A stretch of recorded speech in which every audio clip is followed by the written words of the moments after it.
Hi everyone, today I'm back for the second video in our series on reasons why contractors are broke.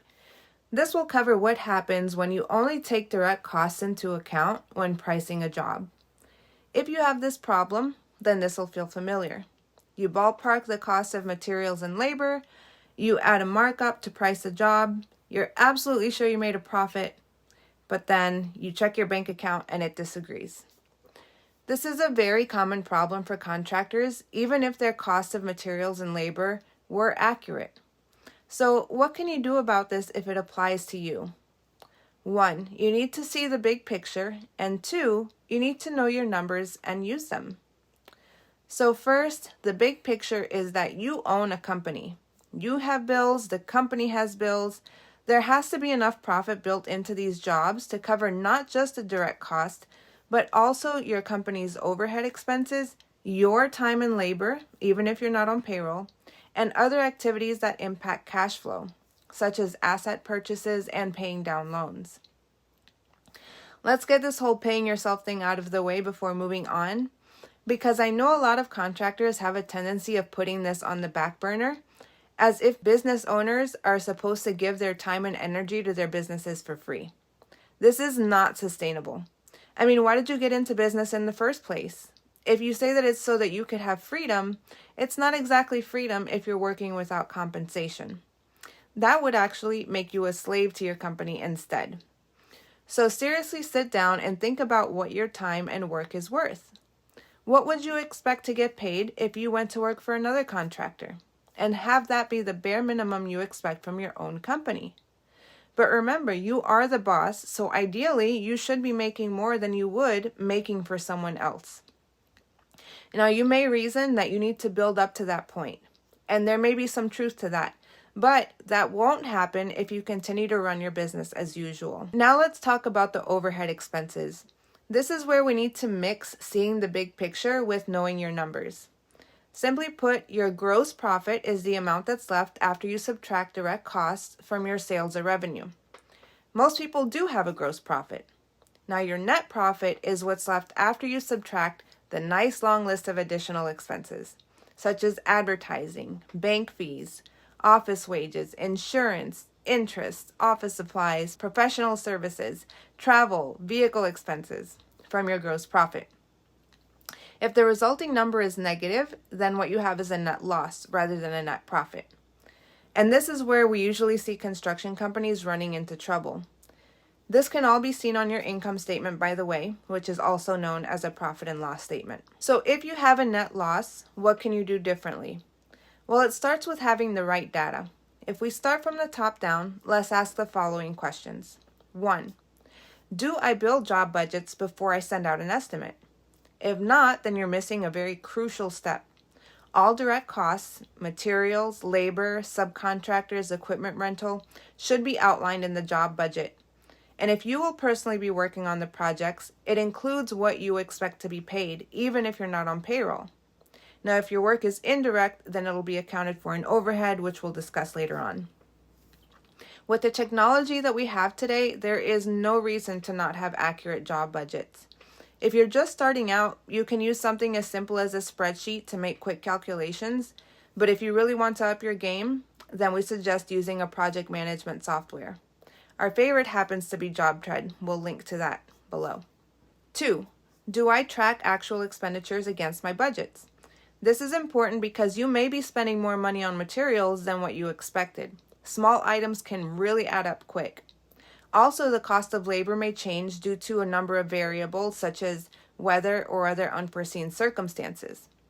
The amount of markup or margin you originally figured won't matter if you're consistently falling short in estimating your direct costs.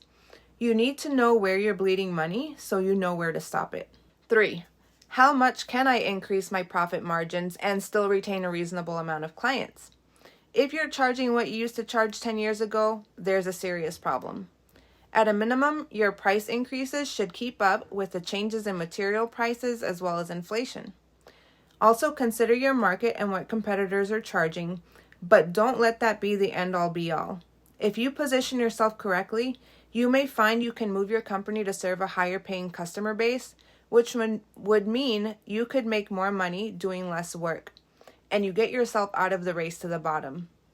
You might even find that your current customer base can handle the price increases. 4. Do I keep proper records of business expenses? This is important before moving on to the next couple of questions because you need to know what you're spending on each type of overhead expense in order to make any meaningful decisions. And remember that proper books and records are required by the IRS.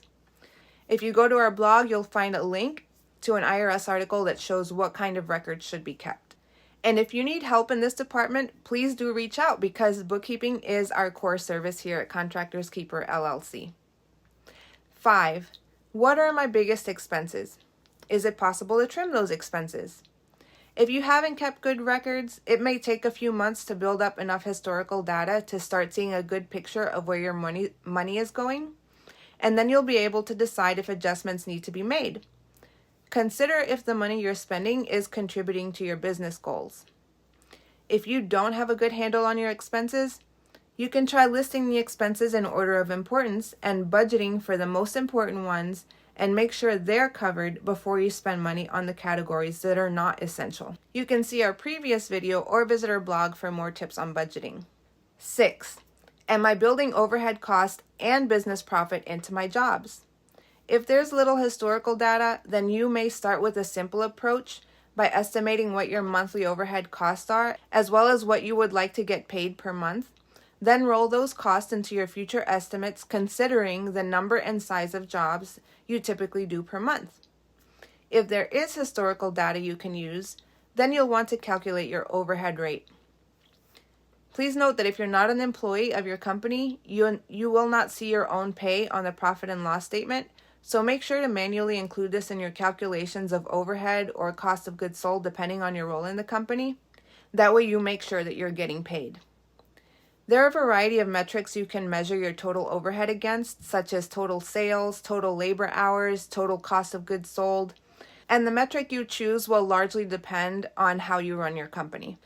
This concept is much more easily understood by watching a video than reading about it, so I've linked to a good reference in my blog, and even though the video refers to manufacturing, the same principles apply to construction. So once you figure your overhead rate, then include this as a line item in your estimates and quotes.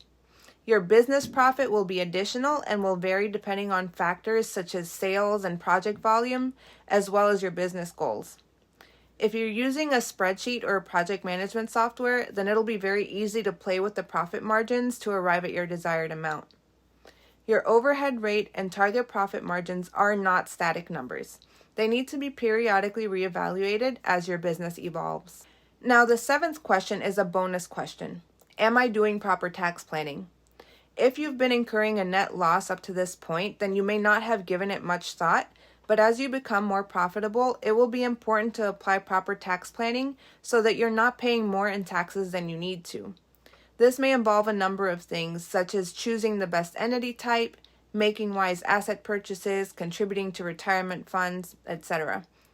Again, if you need assistance with this, we do offer tax planning as an add-on to our core bookkeeping services.